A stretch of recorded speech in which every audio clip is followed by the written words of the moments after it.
Good morning, everyone. Happy Wednesday. It is March 19th. Lisa, Lydia, Scott here with you this morning. We're live on Facebook with you every weekday morning, right around this time. But we like to remind you it stays on your Facebook feed throughout the day, so you can watch it whenever it works best for you, or listen to it as a podcast. Just go to inform.com/podcast and look for the Inform Minute. All right, today, temperature-wise, not terrible, but we are dealing with a breeze out there that's going to make it feel kind of cold. Yeah, that north wind can be a real kicker. She's pushing in colder air. Temperatures today rising from the teens and 20s right now into the 30s this afternoon, but the wind will make it feel probably like the upper 20s, low 30s all day long. Yeah. We will ditch the clouds, so that's nice. We'll start to see more and more sunshine. All part of that bigger, nasty blizzard system that's moving through Nebraska, northern Iowa, southern Minnesota. We, of course, not getting those aspects, the snow and the winds gusting near 60, but we are dealing with wind and clouds because of that system. Now we'll keep our winds pretty gusty today. We'll lose the cloud cover. Everything relaxes overnight tonight before the wind picks up again for tomorrow.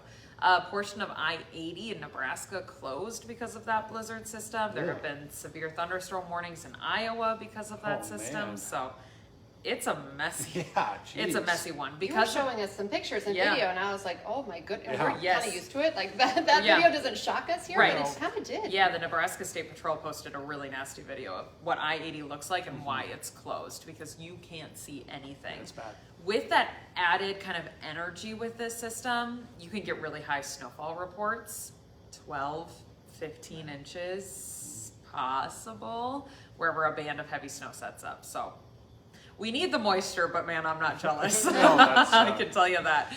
So that's all their problem as we go throughout the day. Today we have the wind because of it. Tomorrow our wind turns around to the southwest, and that does wonders to our temperatures. Okay. We'll go 30s today, near 50 tomorrow. Going 52 for your first day of spring tomorrow. All right. A little bit breezy, of course, 10 to 25 gusting near 30.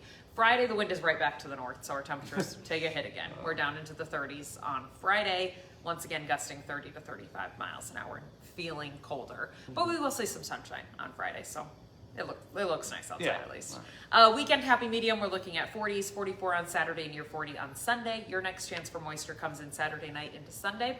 Kind of a wave scooping in from the west. So we've got some rain, snow, mix potential late Saturday night into Sunday. Could lead to, some isolated icy patches, maybe a couple of visibility problems if you're driving through a snow shower, but I don't see anything big and widespread. It's going to be fairly isolated, is what it's looking like right now. One of those nuisance systems where it's just a little bit, just enough to give you some travel headaches around on Saturday night into early Sunday. Temps next week mainly in the 40s, couple of days close to 50. Overall, pretty quiet forecast. Okay. All right, thanks guys. Good. Thanks. Well, today, the woman charged with murder in the shooting in Hallock, Minnesota that we've been reporting on is due back in court in Kittson County today.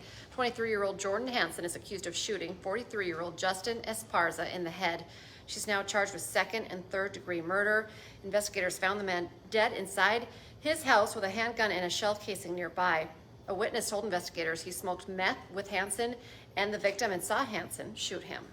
The trial for Nicole Rice is underway right now in Grand Forks County. She's accused of killing her friend and roommate, 18-year-old Anita Knutson, in Minot nearly 20 years ago. The prosecutor plans to call more than 24 witnesses, including Rice's ex-boyfriend, who she allegedly confessed to while she was drunk. The trial is expected to last through next week, and we will continue to follow it closely for you. Right now, we're also working to learn when a Minnesota lawmaker will be back in court.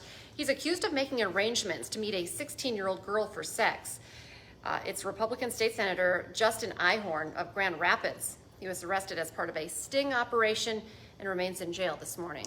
The Grand Forks County Commission has approved consolidating the county jail into the sheriff's office. The change was proposed as a way to save the county money, but it is unclear if it will actually do that.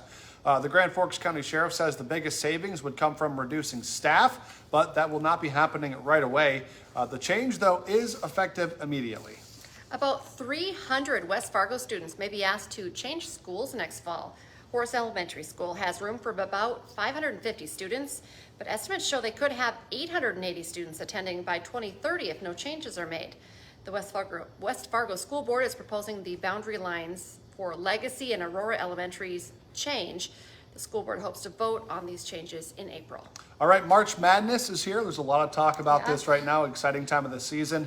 The round of 64 starts tomorrow, and plenty of people are filling out their brackets. In fact, we have a bracket pool here at WDAY. That's fun. So what are the chances that you actually get a perfect bracket? We actually did a story on this yesterday. It's kind of fun.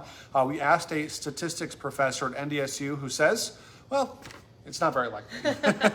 That's because figuring out every team that will pull off an upset ahead of time is really virtually next to impossible. According to the NCAA, the odds of picking a perfect bracket are 1 in 9 quintillion, which I don't even know how many zeros that is. That is not good odds. Not good odds. How many brackets are you filling out? I don't know. I have 2 so far. It could be up to 4 or 5. We'll see. I really don't know anything about college basketball. It's just fun to play Just along. to do it. I know Florida's really good, so I picked Florida in 2 of them. Alabama's good. They also have Grant Nelson, so I picked them to go quite a ways. I don't know. It's fun just to be involved. I like that. All right. Well, Hot Mic with Dom Izzo coming up 9 to 11 on WDAY Extra. Today, the Class A tournament could see a rematch of last year's title game. Kindred is trying to change the ending. Vikings head coach Brad Whale will join the show, talking about trying to erase some of the painful memories from 1 year ago. And football season never really ends in Fargo. NDSU opens spring ball next week already. Head coach Tim Polasek will be in studio for a first look at the 2025 Bison. Hot Mic is on from 9 to 11 on WDAY Extra and Inforum.com. Don't forget, for just 99 cents a month for your first 3 months, get an all-access pass to our website, Inforum.com. You could go to Inforum.com/subscribe to get that deal. And join us for our next newscast coming up at 11 this morning, and then this afternoon we have you covered starting at 4, 5, 6, 9, and 10, and we'll be back tomorrow morning with more First News from 5 to 7. Have a great day, everyone.